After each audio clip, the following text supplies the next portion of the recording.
Olá, pessoal! Continuando os estudos da disciplina de expressão gráfica, ainda com relação à geometria descritiva, irei falar a partir deste vídeo sobre o estudo de planos. Mas antes de começar de fato a trabalhar com a representação de planos no espaço de projeção, eu trago aqui uma pequena revisão sobre os conceitos já aprendidos.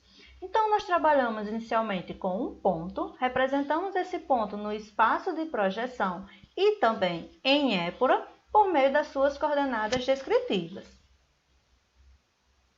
Posteriormente, nós começamos a partir do estudo de pontos, já que nós já tínhamos aprendido a representar os pontos no espaço de projeção e em épura, a representar as retas. E vimos lá também o conceito de semirreta e segmento de reta.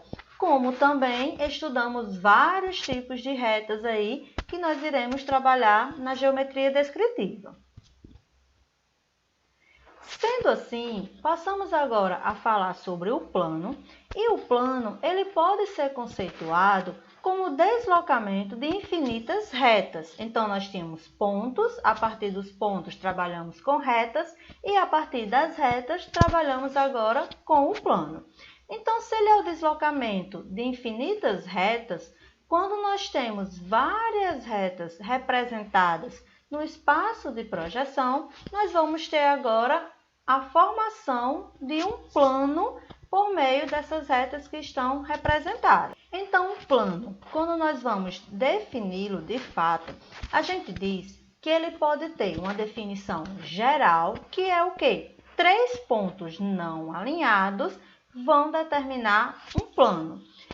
Como também a gente pode dizer, se nós temos aqui um segmento de reta, um segmento de reta vai ser suspenso, digamos assim, vai ser definido por pelo menos 2 de seus pontos.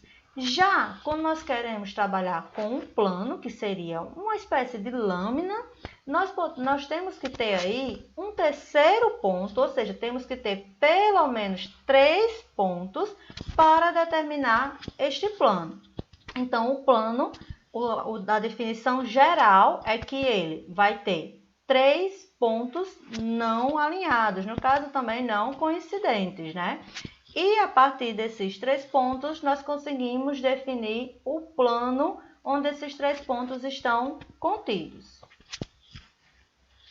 Outras definições consequentes partindo desses 3 pontos é que o plano ele vai ser uma reta e um ponto que não pertence a essa reta, como também ele pode ser definido como 2 retas concorrentes. Então, aqui, a partir dos 3 pontos, foram definidas 2 retas concorrentes, que também vão determinar o sentido, né, a direção, a formação desse plano, como também 2 retas paralelas. Quando nós trabalhamos com planos, né, então aqui a gente já começa a observar de fato um plano representado no espaço de projeção.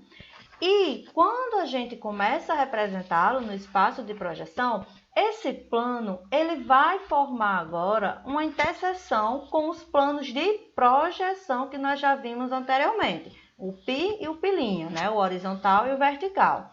Então, esse plano, quando ele intercepta os planos de projeção, horizontal e vertical, ele vai agora, que a gente vai chamar essa projeção, essa interseção, essa reta de interseção, ela vai ser chamada agora de traços de um plano.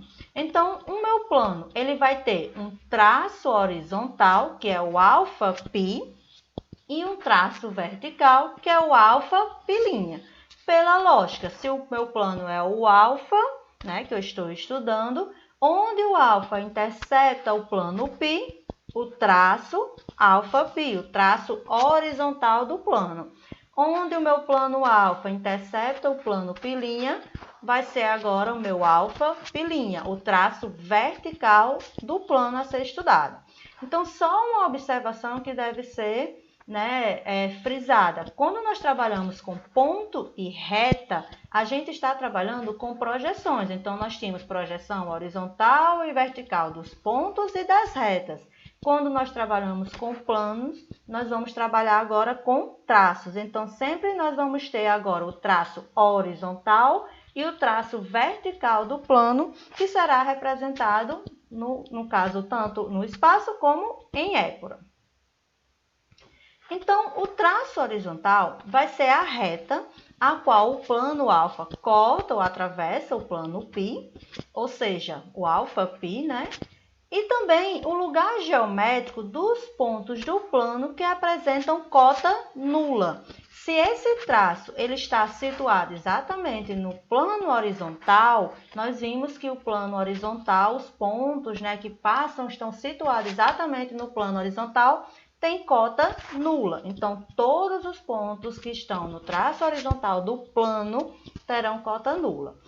Mesmo raciocínio segue para o traço vertical do plano, o alfa π', que é onde o plano alfa corta ou intercepta o plano π'. Então, se está exatamente no plano π', o afastamento, no caso aí, que será nulo dos pontos que estão formando esse traço vertical do plano.